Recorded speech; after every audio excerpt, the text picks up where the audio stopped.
اتقسمت الى 6 دول او 6 اقاليم. الحدوته كلها دلوقتي في ايه؟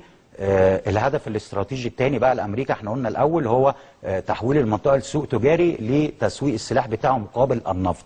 الهدف الاستراتيجي الثاني هو تفكيك الجيوش العربيه من اجل ضمان امن اسرائيل.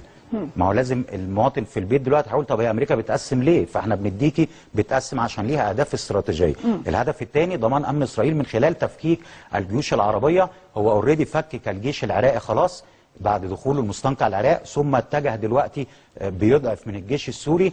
الجيش الليبي اتفكك تماما.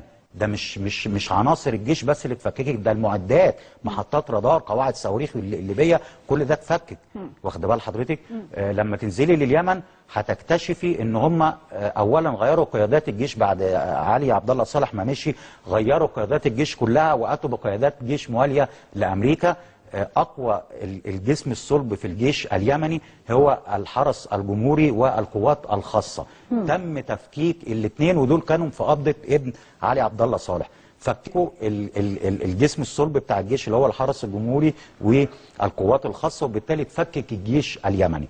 وفي دلوقتي عمليات اغتيالات واسعه بتتم على ضباط الجيش. طيب ليه توكل كرمان فرحانه قوي وبتنتشي وبتحتفي ان تم تقسيم بلدها الى 6 اقاليم؟ وبالمناسبه لو قسموك هنا لا قدر الله، ده عمره ما هيحصل، الى 3 اقاليم او 4 اقاليم، هتلاقي محمد عادل واحمد ماهر وكل انصار البرادعي طالعين هيعملوا نفس الحدوته اللي توكل عملتها. ينبسطوا بقى.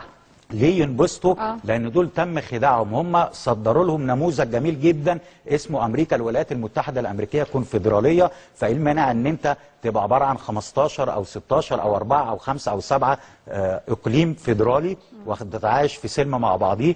وبالتالي هنا هو بيديله نموذج ناجح في امريكا بالفعل. ولكن هل النموذج ده يا استاذ لما هتيجي تنقله عندك هنا هل هيبقى ناجح؟ لا، مش هيبقى ناجح بحجه اللامركزيه وتشجيع اللامركزيه. طيب ليه مش هيبقى ناجح؟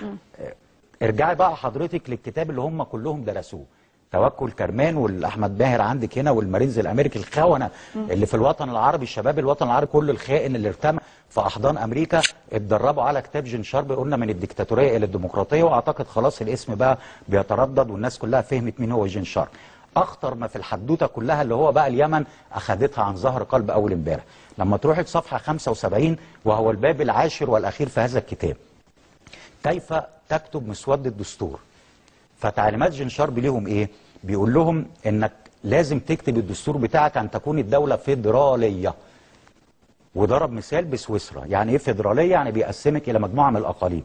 اذا الكتاب يا اهالينا في بيوتنا اللي اتدربوا عليه وحافظوا تكتيكاته عن ظهر قلب عشان ينزلوا الى ميادين وعواصم البلدان اللي شهدت ثورات الربيع العبري، هذا الكتاب اخر المشوار خالص بيقول له انت اعمل دولة فيدرالية، يعني قسم نفسك الى مجموعة من الاقاليم. هم درسوا ده.